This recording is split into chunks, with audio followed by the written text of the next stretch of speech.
Hola, bienvenidos a Punto Ciego, Canal 33. Hoy tengo el placer de hablar con un colega, Nicolás Castellano. Él es periodista de Cadena SER, aquí en Madrid. Estás especializado en temas de migraciones, en temas de cooperación y has estado cubriendo zonas de guerra, conflictos, zonas catastróficas. Mismamente, bueno, desde terreno has estado cubriendo lo que sucede en Gaza, Jerusalén, desde Cisjordania, West Bank, desde la Franja. También has estado en Ucrania y quiero hablar de todo esto. Pero quiero empezar hablando de Gaza, ¿no? De este conflicto. Ya son más de 33.000 personas civiles que han fallecido, la mayoría niños. La ONU, la misma ONU ha reconocido que es el conflicto en donde más periodistas, médicos, trabajadores de la ONU y niños han fallecido en lo que va de meses. Son 6 meses ya. ¿Cómo fue tu experiencia? Muchísimas gracias por estar conmigo hoy. Encantado. ¿Y cómo fue tu experiencia como periodista cubriendo este conflicto en zona, en terreno? Bueno, muchas gracias por la conversación, por la oportunidad. Bueno, trabajar en una guerra como la de Gaza, que es ahora mismo el foco mediático del planeta, ¿no? Es una experiencia profesional muy interesante y a la vez muy interesante profesionalmente porque aprendes mucho. Es decir, yo he cubierto muchas cosas, llevo ya muchos años trabajando en la radio, haciendo reporterismo y me había cruzado con refugiados palestinos en todo el mundo, ¿no? Porque son un colectivo que sufre la ocupación de Israel desde hace más de 70 años. Y por tanto me los he encontrado a bordo de pateras en el Mediterráneo, me los he encontrado buscando refugio en España desde hace décadas, etcétera, etcétera. Pero ver in situ, en un momento como este, de tal violencia del ejército de Israel contra la población palestina, tanto en la Franja de Gaza como tú dices en Cisjordania, ha sido brutal, ¿no? Ha sido en lo personal y en lo profesional. Primero, en lo profesional es un reto, porque Israel nos impide a los periodistas internacionales acceder a Gaza, por tanto no tenemos un acceso directo a las fuentes, no podemos ver, no podemos escuchar, no podemos constatar por nuestros propios medios lo que sucede. Es verdad que gracias a las redes sociales y sobre todo a los colegas palestinos que están dejando su vida, casi un centenar de asesinados por el ejército israelí desde el inicio desde el 7 de octubre pasado, sabemos más o menos lo que pasa, ¿no? Pero ese bloqueo al acceso directo pues hace que sea una cobertura más compleja, diferente a la de Ucrania, donde sí que hablas directamente con las víctimas, o vas al frente, o hablas con los militares, etcétera, etcétera. Y la alternativa para tener voces palestinas, ya que nos dejaban pasar la línea fronteriza entre el territorio ocupado por Israel y Gaza, era ir a Cisjordania, al West Bank, como tú dices, e intentar ir a Jenin, al Tulkarem, a Nablus, sitios donde cada día el ejército de Israel mata niños, mata niños que salen del colegio. Lo vemos televisado, lo vemos por las cámaras de los circuitos cerrados de seguridad, en las puertas de un supermercado, de una calle. Y creo que tantos meses después, casi 35.000 muertos después, civiles, en un nivel de destrucción y de mortalidad solo equiparable a la Segunda Guerra Mundial por el porcentaje de muertos y el porcentaje de destrucción, y son cifras de Naciones Unidas. Me parece que desde el 7 de octubre hasta hoy Israel ha perdido claramente el relato, a pesar de esos asesinatos, a pesar de esa respuesta brutal al ataque de Hamas, que sí, mató a 1.100 personas, sí, es condenable, pero en ninguna manera se justifica la masacre, el genocidio que está llevando a cabo Israel en estos momentos, ¿no? Justamente tú me comparabas, ¿no?, de tus vivencias como reportero cubriendo el conflicto en Ucrania y lo que pudiste hacer para hablar de lo que sucedía en Gaza sin estar, ¿no? Entonces yo sí quiero como que me compares un poco más, por ejemplo, protocolos que tú tenías que seguir. ¿Qué tan inseguro te sentiste en ambas coberturas? Por supuesto, en Ucrania pudiste hablar con los protagonistas, o sea, que ya de eso ni te pregunto, de comunicación con los rostros de la noticia, mucho más en Ucrania, por ejemplo. O sea, ¿cómo tú lo viviste y cuál comparación me puedes dar? Claro, la guerra de Ucrania es una novedad, entre comillas. Si nos remontamos a lo justo, hace 10 años, poco más de 10 años, que Rusia ocupó Crimea, por tanto la guerra hay que remontarse a 2014, pero la gran invasión sucede hace 2 años. Y es una operación militar que por mucho que los analistas, algunos dijeran que se iba a producir, otros que no, fue una sorpresa. Entonces tú estás en un frente de guerra nuevo, que cambia, que fluctúa, que es peligroso, y donde las operaciones de guerra, la artillería, los misiles, la aviación, son una amenaza incierta. Tú no controlas muy bien en las primeras semanas de la guerra, cuando estábamos allí, hasta dónde van a llegar, hasta dónde van a llegar los rusos, si se cumplían las amenazas que iban a llegar a Kiev. Estaban a 15 kilómetros del centro de Kiev, como si estuvieran a 15 kilómetros de la Puerta del Sol, ¿no? Entonces eso es una guerra que te requería unos protocolos de seguridad cada día muy precisos, ¿no? Los medios españoles, que somos más pobres realmente en medios económicos y en medios periodísticos con respecto a los norteamericanos, los ingleses, nos dejamos llegar muchas veces por los asesores de seguridad de la CNN, de la BBC, con los que coincidíamos, por ejemplo, en los pocos hoteles que estaban abiertos en Kiev al principio de la invasión, porque se creía que las tropas rusas iban a invadir Kiev, y entonces todo el mundo salió, incluidos muchos periodistas. Y los pocos que estábamos allí, pues nos juntábamos con la gente que sí tiene medios, que son los grandes medios americanos o ingleses. Lo seguían un poco. Y ellos nos daban sus briefings de seguridad. Nos decían, por esta carretera nos dicen nuestras fuentes militares que es mejor no ir, por esta carretera tampoco, cuidado con el acceso a Bucha o Irpin, cuidado con este puente, ¿no? Y era un poco la clave para no caer en un error. Pasarte un checkpoint, que es donde están los militares ucranianos, y cruzarte 2 kilómetros o kilómetro y medio puede suponer el fin de tu vida. Y pasó al principio de la guerra, que murieron 15 compañeros asesinados por tiros del ejército ruso, ¿no? Sin embargo, las comparaciones son siempre complejas, pero sin embargo en el conflicto del asedio de Israel sobre Gaza, primero no te dejan acceder al territorio que están bombardeando, pero las restricciones de movilidad del ejército israelí a los periodistas son muy estrictas también, ¿no? Te permiten acceder a ciertas zonas, por ejemplo, si tienes que hacer directos con la radio, con la tele, te restringen los espacios. Y particularmente fue inseguro o me sentí chocado por lo que pasaba dentro de Cisjordania, porque el ejército de Israel se convirtió en un enemigo de la prensa. A la prensa local primero, los tiroteaban cuando estaban en aquella semana de tregua en la que se intercambiaban rehenes israelíes capturados por Hamas por presos palestinos. Todas las noches en Betunia, que es una población donde hay una cárcel de Israel dentro de West Bank, liberaban a esos presos. Entonces íbamos los periodistas para ver un poco cómo los familiares, la gente recibía a esos presos. Algunos llevaban años, algunos niños, que es otro de los grandes choques, muchos niños encarcelados, uno de los países que más vulnera los derechos de la infancia. Y nos atacaban a la prensa, ¿no? Disparaban con gases lacrimógenos, con balas de goma, y de hecho algunos de los colegas murieron. Con lo cual es curioso, ¿no? Porque tú estás en un frente de guerra en Ucrania donde sabes más o menos el frente, sabes un bando del otro y te sometes a unos riesgos de seguridad, pero dentro de Cisjordania, donde se supone que no hay guerra, ¿no? Según la dialéctica, te sientes más amenazado casi a veces que en el frente de Ucrania. De hecho, vi, siguiendo un poco tu trabajo, vi un video que está en Google, que es tú como reportando, y en ese momento hay gases lacrimógenos, hubo como un ataque y ya un poco se corta la conexión. Imagino que fue uno de esos momentos. Entre israelíes y extranjeros, eso por la parte de Hamas, es lo que estaba publicando la agencia Reuters, pero la parte, digamos, que corresponde al gobierno de Netanyahu todavía no se ha cumplido y estás viviendo mucha tensión a las puertas de esa cárcel, ¿no? Sí, ahora mismo más carreras, porque siguen lanzando gases lacrimógenos, Aida. Estamos alejándonos lo máximo posible de la llegada de los militares israelíes. Estas son las carreras de los jóvenes por las calles. Y bueno, vamos a dejar la conexión aquí, Aida. Sí, ponte a salvo, Nico. Fue precisamente en uno de esos momentos, no recuerdo si la segunda o tercera noche de liberación del canje de presos y rehenes, y estábamos ahí con un grupo de colegas palestinos internacionales, la BBC, Reuters, Sky News, algunos en directo dando la señal, Al Jazeera, por supuesto. Y yo iba con un fixer, que es ese periodista local, que es el que te guía, ayuda, el que te ayuda a conseguir entrevistas, el que te da orientaciones también, a veces de seguridad, aunque no es su papel, te ayuda con la traducción, en el caso del árabe, etcétera, etcétera. Iba con él y ya me había advertido, íbamos a dejar el coche a no sé cuántos kilómetros de la salida de la cárcel, de la carretera, porque a veces esto se complica y los israelíes vienen lanzando material antidisturbios para quitarnos de aquí, para que no celebremos la liberación de los presos. Pues efectivamente, cuando estaba todo el mundo allí con sus banderas, los familiares, las madres, las mujeres, las niñas, esperando a sus seres queridos, el ejército israelí salió en tromba con camiones y vehículos antidisturbios, lanzando todo tipo de proyectiles con gases lacrimógenos, balas de goma, etcétera, etcétera. No se veía nada, no puedes respirar. Horrible. Y en ese momento, cuando el fixer me dice, go, o sea, tenemos que irnos porque es peligroso, vamos camino del coche, ya no se veía absolutamente nada, me subo en el coche, grabo como un último plano pensando en la web de la radio y tal, y cuando estaba grabando, un proyectil me rompe la luna trasera y me atraviesa al lado de la cabeza y no puedo respirar, entonces tuve que tirar todo y salir porque me asfixiaba, ¿no? Lo que pasa con lo que hace el lacrimógeno, que se te bloquea un poco los pulmones.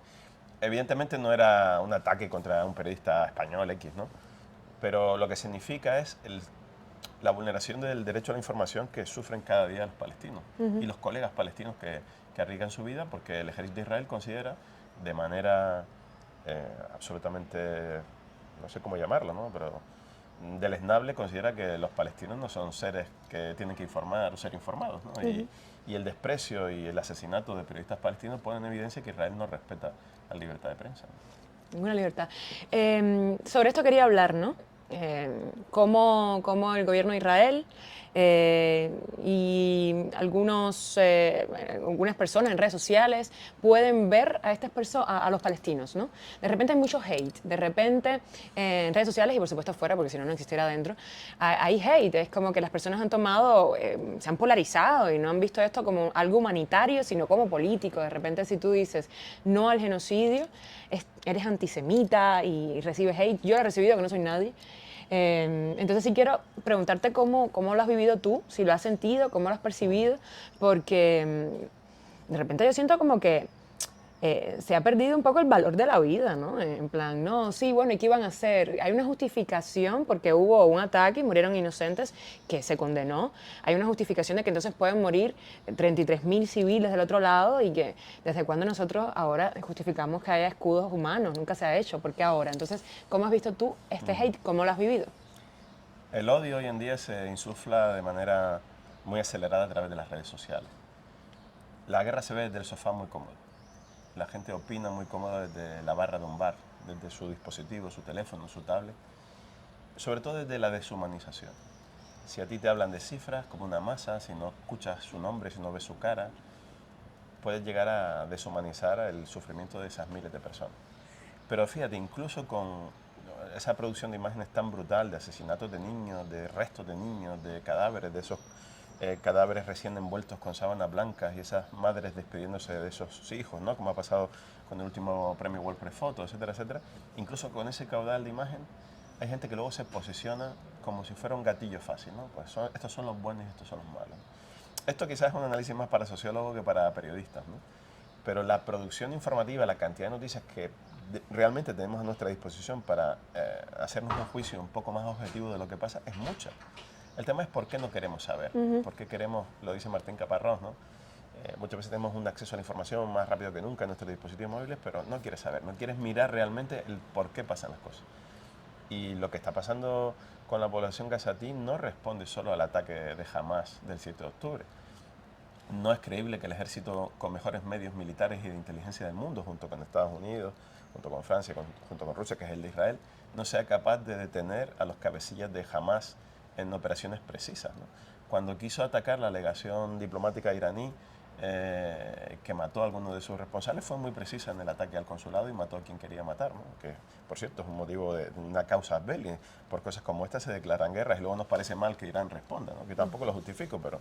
Es decir, lo que discuto o lo que vengo a preguntar, más que nada porque soy periodista y pregunto es, ¿por qué nos posicionamos tan fácil? ¿Por qué en lugar de informarnos más, opinamos tanto? Yo creo que opinamos por encima de nuestras posibilidades. Me encanta, opinamos por encima de nuestras Y posibilidades. que odiamos con una facilidad nunca vista. Porque frente a lo que sucedió con los nazis, una brutalidad, un genocidio que todos condenamos y que todos seguimos siendo solidarios con el pueblo judío, hoy en día este genocidio lo vemos en directo, entonces no. Frente a lo que pasó en Ruanda, que se acaba de cumplir un aniversario redondo, tampoco éramos conscientes a pesar de la producción periodística al momento de todo lo que estaba pasando en ese momento. Pero es que ahora estamos siendo conscientes al minuto de lo que está pasando. Y sin embargo hay gente que por posiciones emocionales o políticas se posicionan en un bando. Yo puedo ser empático con el pueblo judío por las consecuencias históricas de lo que hicieron los nazis y del sufrimiento que siguen padeciendo, pero no puedo ser empático con un gobierno de ultraderecha, racista, que ejerce el apartheid sobre el pueblo palestino, con un gobierno que asesina a niños y a mujeres. Se llame Netanyahu o se llame como sea progresista o sea conservador. Entonces hay como principios de derecho humanitario, del respeto a la vida, que saltan por los aires cuando te posicionas en la guerra o te posicionas en el debate político como si fueras un hooligan en un equipo de fútbol. Y lo que no nos damos cuenta es que cuando te posicionas de esa manera, te estás posicionando contra los muertos, estás pisoteando los cadáveres de esas mujeres y de esos niños. desde tu cerveza, tu vino, tu café, o viéndolo en la tele o en las redes sociales de los que tú sigues porque opinan como tú, estás faltándole el respeto a esas víctimas. Entonces yo entiendo que muchas veces desde la emoción te cabrees, bueno, y no, los de Hamas son malos y también son terroristas. Yo entiendo todo este tipo de simplezas en el debate porque no tenemos tiempo para informarnos de todo. No tenemos tiempo para leernos todos los periódicos, ver todas las televisiones, escuchar todas las radios. Lo entiendo, no estoy cuestionando. Pero lo que yo digo sí es que hay un virus que se llama el virus de la indiferencia. Y es que rápidamente nos da igual. Y pasamos a la siguiente historia viral. Entonces hoy nos posicionamos en la guerra de Israel sobre Gaza, porque no es una guerra, es un genocidio. Y mañana nos posicionamos sobre la final de la Champions. Y al otro día nos posicionamos sobre la futura crisis de Venezuela. Y al otro día sobre determinada crisis en Cuba. Y al otro día sobre cualquier cosa que pase con las elecciones catalanas. Entonces creo que tenemos que volver un poco más al conocimiento, a la información y opinar solo cuando, o creo que opinar desde el conocimiento y no desde la emoción. Porque la emoción, el impulso, nos lleva a errores históricos, ¿no? Y, hablando de los dobles estándares, ¿no? Porque, por ejemplo, sí vimos que las instituciones europeas, internacionales, rápidamente tomaron medidas y se hicieron presentes, dieron golpes sobre la mesa cuando se produjo la invasión de Rusia a Ucrania. Sin embargo, no hemos visto la misma contundencia en este genocidio. No sé si me puedes hablar de esto, ¿cómo lo ves tú? Y teniendo en cuenta que eres periodista, también el tratamiento en los medios de comunicación, ¿cómo lo has visto?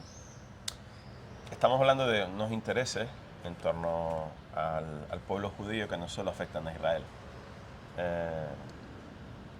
La orientación sobre este lobby tan potente que es son los judíos en Estados Unidos, la posición política de Estados Unidos como el primo de Sumosol de Israel hace que todo cambie. En el caso de la invasión rusa sobre Ucrania, era claramente la posición del viejo planeta dividido en dos partes, ¿no? Entonces era mucho más fácil en los medios occidentales posicionarse, en los medios, en los partidos políticos, con el lado víctima, ¿no? Con el invadido. Sin embargo, con los palestinos, que son invadidos desde hace más de 70 años, no de los últimos 7 meses, si ya tienes aliados con Estados Unidos o eres Alemania y sigues teniendo esa culpa histórica, etcétera, etcétera, ya no te posicionas igual. Entonces, volvamos al derecho internacional. ¿Qué dice la Convención de Ginebra? Una persona que huye de un conflicto o que tiene que poner su vida a salvo tiene que ser protegida. ¿Por qué a los gazatíes no los dejamos salir? ¿Por qué Egipto contribuye a encerrarles? ¿Por qué no abre el paso fronterizo? ¿Por qué Israel no permite salir a los gazatíes? ¿Por qué los pocos gazatíes que tienen que salir tienen que pagar por ser refugiados? Tienen que pagar agencias egipcias 5.000, 10.000 euros por persona para sacar a esas personas. No sabía eso. Hay algunos palestinos nacionalizados españoles que llegaron aquí hace tiempo, gazatíes que tienen refugio, que tienen nacionalidad, que han tenido que vender su casa para sacar dinero para sacar a su padre, su madre, sus hermanos. Conozco casos que están ahora en el Cairo intentando sacar a sus familiares y que con el cierre de la frontera por la posición de Israel sobre Rafah no los pueden sacar después de haberse gastado 30.000, 40.000, 50.000 euros. Entonces, ¿por qué un refugiado gazatí tiene que pagar para ser refugiado y proteger su vida? ¿Y por qué un ucraniano no? ¿Por qué salieron casi 8 millones de ucranianos, el mayor desplazamiento forzoso desde la Segunda Guerra Mundial? Nadie dijo son demasiados, nos invaden, nos van a quitar el lugar en el centro de salud, nos van a quitar el lugar en la guardería, todos estos tópicos racistas que se dicen sobre otros colectivos, ¿no? Sobre otros refugiados. Llegaron más de 200.000 refugiados ucranianos a España en apenas 2 meses y medio y nadie dijo ese tipo de tonterías. Nadie en los medios de comunicación habló de invasión, nos invaden, avalancha, llegada masiva, como se dicen de los pocos sudaneses que saltan la valla de Ceuta y Melilla o de los pocos que llegan en patera a Canarias o Andalucía, ¿no? Pero ahí nos ponen el espejo. ¿Por qué reaccionamos con el desplazamiento de uno de una manera y otro de otra? ¿Por qué? Porque los ucranianos son blancos, tienen los ojos azules, son parecidos a nosotros, sacan la mascota, al bebé en la frontera. ¿Por qué fueron taxistas de Madrid a buscar a los ucranianos en la frontera? Se tuvo una empatía que es maravillosa. ¿Y por qué a los que saltan la valla, a los que se bajan en la patera, a la madre que ha perdido un bebé ahogado en una patera, nos da igual? Otra pregunta para sociólogos. Yo como periodista, tengo la suerte de ser reportero, de ver un poco la historia en directo en esos sitios, mi obligación es hablar con las personas que están sufriendo la vulneración de derechos, hablar con todas las fuentes, incluso militares, políticas, etcétera, etcétera, e intentar que la gente que me escuche o que lea mis crónicas o que me vea tenga una visión, sobre todo humana, de lo que está pasando, ¿no? Ya la macro explicación política, eso ya se lo dejo a otros. Quiero hablar de cómo te sientes tú, o sea, cuando tú regresas de estas coberturas, un poco cómo te recuperas, porque claro, es otro mundo. Viajas a través de mundos. Estás en un lugar de paz, tranquilidad, democracia, y de repente estás viviendo una realidad completamente paralela en donde los derechos pueden ser vulnerados en cualquier momento. ¿Cómo te recuperas y cómo te sientes? Bueno, nosotros como reporteros es verdad que, y esto es un tema que cada vez hablamos más, no hemos sido preparados ni psicológicamente, ni hemos tenido un entrenamiento para escuchar tanto sufrimiento ajeno, ¿no? Tú al final estás envolviendo el sufrimiento ajeno, te lo cargas a la mochila, lo cuentas a través de los medios, pero hay situaciones de estrés postraumático, testimonios, situaciones de miedo, de riesgo que se te quedan ahí. Se te quedan en el cerebro, se te quedan en el corazón y pesa en la mochila que te cargas a la espalda.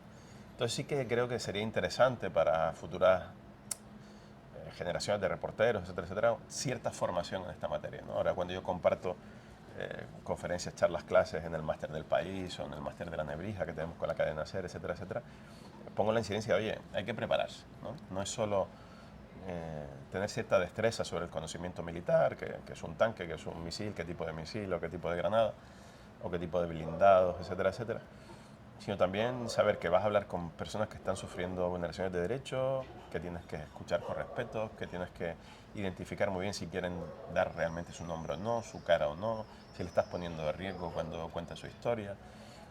Todo esto lo vas aprendiendo con el tiempo. Pero por responder a tu pregunta, la digestión de cuando llegas a tu casa acomodada en un país europeo, como es España, etcétera, etcétera, me cuesta. Me cuesta a mí, a mis colegas, y es algo que hablamos cada vez más. Desde el privilegio. Somos reporteros de un país democrático, de un medio grande. Yo trabajo en la cadena SER, soy staff, no soy freelance, que lo pasan peor, que tienen que vender la pieza y que pasan condiciones de seguridad mucho peores, y es encomiable el trabajo que hacen. Es una vergüenza lo mal que se paga a los freelance españoles y lo mal que pagan los medios españoles a los freelance. Tampoco pagan mucho mejor a los de staff, pero quiero decirte que frente a los medios anglosajones, donde hay un cuidado, donde hay, por ejemplo, te ofrecen asesoramiento psicológico cuando vuelves de esa cobertura. Nosotros no. También porque hay una narrativa un poco exagerada sobre los reporteros de guerra, ¿no? Parece que somos superhéroes, que te pones ese chalequito y sales en la tele y ya eres un hombre rudo, preparado y tal. Además es una visión bastante machista o machirula de la cosa, porque hay muchas reporteras ya y lo hacen mejor que nosotros. Entonces creo que sería interesante formarnos en la digestión o en la gestión de las emociones ajenas y en las emociones propias después de padecer miedo. Y yo en lo personal pues he tenido todo tipo de situaciones. He venido con ganas de no contarle a nadie lo que he visto, de encerrarme en mí mismo, de a no hablar de lo que he visto, de lo que he hecho. He venido en otras épocas con ganas de vivir, porque realmente he pasado miedo y me quiero comer el mundo y celebrar la vida con mi familia, con mis amigos. Y luego he venido otras veces que a lo mejor vengo tranquilo, pero con el tiempo te vienen recuerdos y lo pasas mal, pides asistencia a tu terapeuta y para explicarte por qué me pasa esto, por qué tengo estas pesadillas, por qué duermo, no duermo, etcétera, etcétera, ¿no? Y así te podría poner muchos ejemplos. Por ejemplo, después del terremoto de Haití, 2010, donde estás prácticamente un mes rodeado de cadáveres hasta que los recogieron todos, del olor a cadáveres en descomposición, de las imágenes que sigo teniendo en la cabeza de niñas en concreto, en una curva con los lazos en el pelo, recién salida del colegio, aplastadas por el terremoto, que fue por la tarde, como recordarás, etcétera, etcétera. Toda la gestión esa, la primera es que no estás preparado. Entonces ahí hablé mucho con los bomberos de Estados Unidos que fueron a rescatar a gente en los escombros, con los bomberos españoles, con los cooperantes y tal, y eso ayuda porque ellos están más entrenados. Pero los periodistas sí que deberíamos estar más preparados y tener un acompañamiento profesional psicológico como tienen los humanitarios o como tienen los militares. Muchísimas gracias, Nico, por estar con nosotros, pero antes de terminar sí quiero hablar de Protocolos del Quebranto. Yo lo había dicho mal, ya lo dije bien. Es una obra de teatro que hizo una compañía canaria, Una Hora Menos. Ellos fueron a Ucrania, se empaparon de todo lo que sucedía ahí, hablaron con los protagonistas, con los rostros de este conflicto, de esta guerra. Tú estuviste también involucrado y pusieron en las tablas toda esta experiencia. ¿Cuán importante son iniciativas como estas? ¿Y cómo fue esa experiencia? Bueno, yo colaboro con Una Hora Menos hace años. Hicimos otra obra que se llama Moria, que tiene que ver con las refugiadas del campo de refugiados de Grecia, y lo hicimos en teatro inmersivo. Ganó el premio Max, que es el premio más importante de teatro. Giró por toda Europa, por América Latina, por Colombia, por Argentina, Uruguay, Ecuador, etcétera, etcétera. Y ahora Protocolo del Quebranto, que es una obra basada en testimonios que captamos en Ucrania. Vino el director Mario Vega conmigo a Ucrania y buscamos los perfiles que él quería, pues hombres que tuvieron que enterrar a sus hijos con sus propias manos en el jardín de su casa, mutilados, de guerra, todo tipo de perfiles.